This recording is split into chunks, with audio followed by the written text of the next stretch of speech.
Hello again, William. I'd like to outdoors, and today I'd like to say just a little bit, about persuasiveness. Uh, Persuasiveness is convincing others to follow God's ways because of how His ways are working in our lives. Whether it's from their visual witness of your life or you're explaining how God is working in your life, that convinces them, persuades them. I'm going to go to the book of Acts. Hadn't spent much time there in anything, but the Apostle Paul in Acts chapter 26, the Apostle Paul had been brought before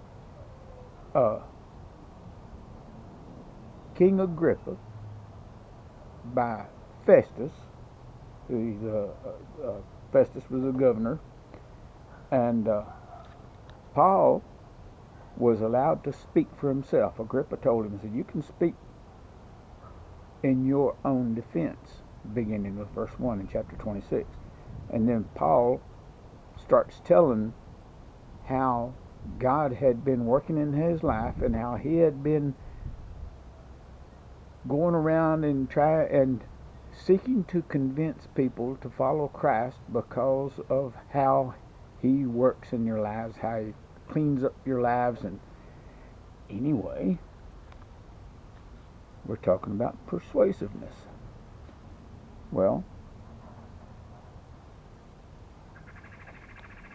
Acts chapter 26. I'm going to start with verse 25, and I'm going to go through verse number 29.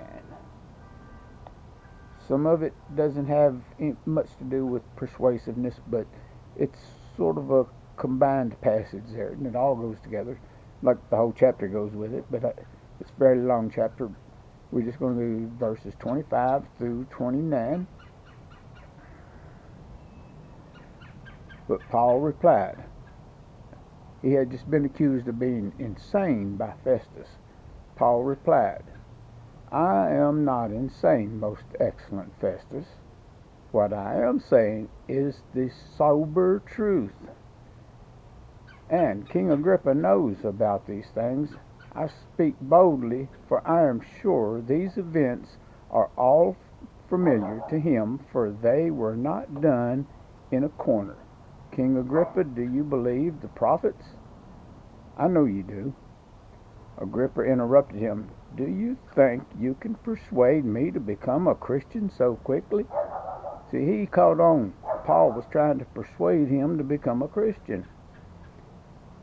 Paul replied, "Whether quickly or not, I pray to God that both you and everyone here in this audience might become the same as I, except for these chains."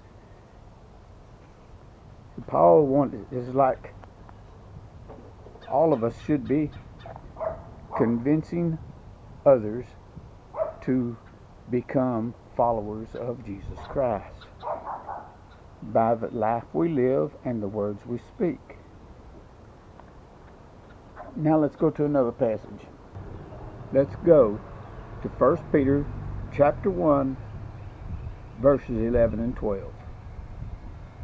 Once again, we're talking about persuasiveness.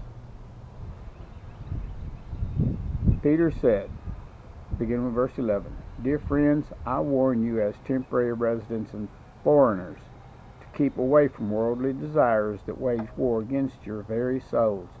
Be careful to live properly among your unbelieving neighbors.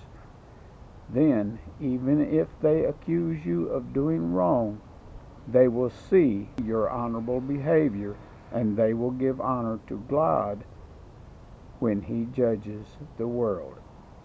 See, Peter said, live in such a way around unbelievers that they will be convinced that following Christ is the way to go.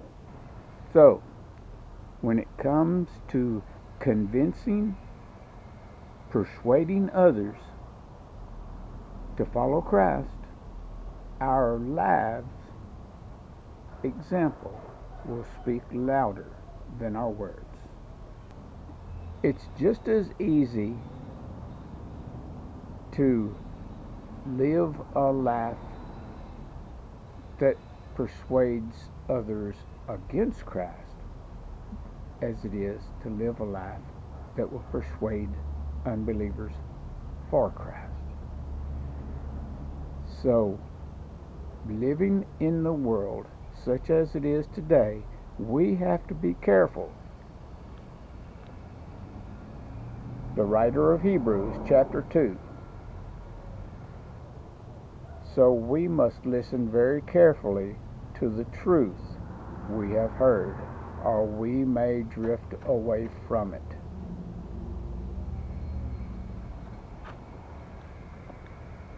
Don't allow the world